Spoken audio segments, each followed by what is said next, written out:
What's going on, Rangers fans? It's time. Your first overall pick, Alexis Lafreniere, is making his NHL debut tonight against the New York Islanders, and he's slotted in a really interesting spot in the lineup. I want to talk about it, and just overall, he's an incredibly fascinating player to discuss here. And what's his kind of player arc going to be like? Okay, is he going to jump out of the gate 4 goals like Austin Matthews? Is he going to jump out slow like Jack Hughes or even Capo Caco? Like, what's going to happen with this guy? I want to jump in and talk about it here. So, I don't know if you guys have been checking the depth chart for the Rangers here, but he's slotted in starting to be playing on the quote-unquote third line, left wing, alongside Filipino and Julien Gauthier, a fellow Québécois.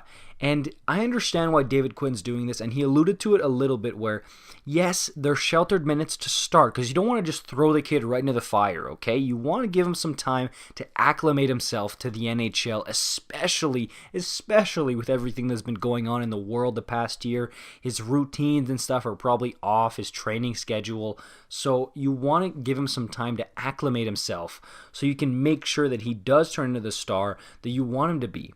And look, it's not like he's playing plumber minutes, okay? I mean, he's on the first power play unit. He's gonna get his time with the Panarins of the world, with the Zibanejads of the world, even with the Kakos of the world, I'm sure of it. They're gonna flip him around. He is most likely gonna be one of the faces of the franchise here, okay? They're not just gonna say, hey man, you're a fourth line plug, sorry, see you in the next life. No, he's gonna be one of the premier Rangers. But you also don't want to just throw on the first line, all right kid, see you in 2 weeks, hope you're a star, and then maybe his confidence gets shot a little bit. I'm not saying it does, I'm just saying maybe. But if you play him in a third line role, maybe some lesser defensive matchups, because the Islanders and other teams are going to be saying, okay, Zibanejad, Panarin, those are the guys we really need to make sure we're on them defensively. That maybe leaves Lafreniere and his extremely high skill to work a little bit better with those sheltered minutes. And I promise you, if it's not tonight, like mid-game, it's gonna be in the next week. These lines are gonna get completely flipped around, and Lafreniere is gonna probably be playing with 2 totally new guys. This is not how it's gonna end. That's just how hockey is. These lines, they're meant to be thrown into blender and completely mixed up, okay? But here's another thing I want to mention. Now, I get it. A lot of times a great player will come out and sometimes they'll have a slow start and then they'll get going and boom, they're great.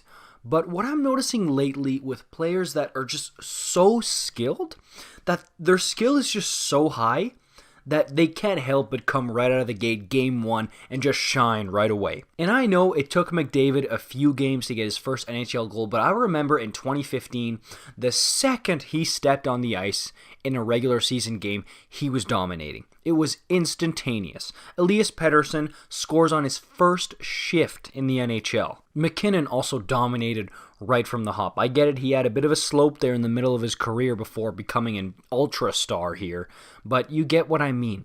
If you're great and you have incredibly high skill, it's going to shine almost right away.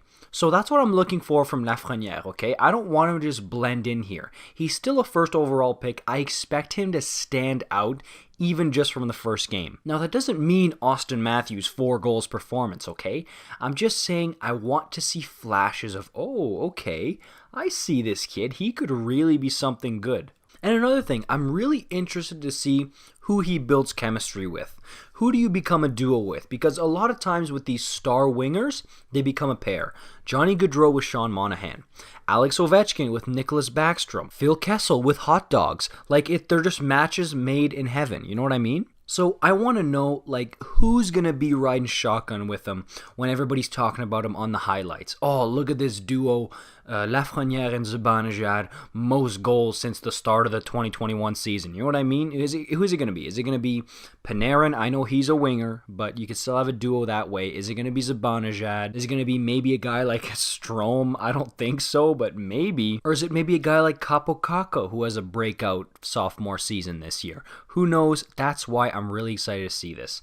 And that's going to do it for this one, guys. I cannot wait to watch this game tonight. Let me know what you're expecting and hoping to see from Lafreniere tonight. I get it, you don't want to put too much pressure on the kid, but he is a first overall pick, okay? He's not coming out from the beer league here, so we got to have some expectations for him. And Let me know how you guys feel about that one. If you like this type of content, make sure you like and subscribe to this channel, and I'll be making more stuff like this. See you guys in the next one. All right, peace out.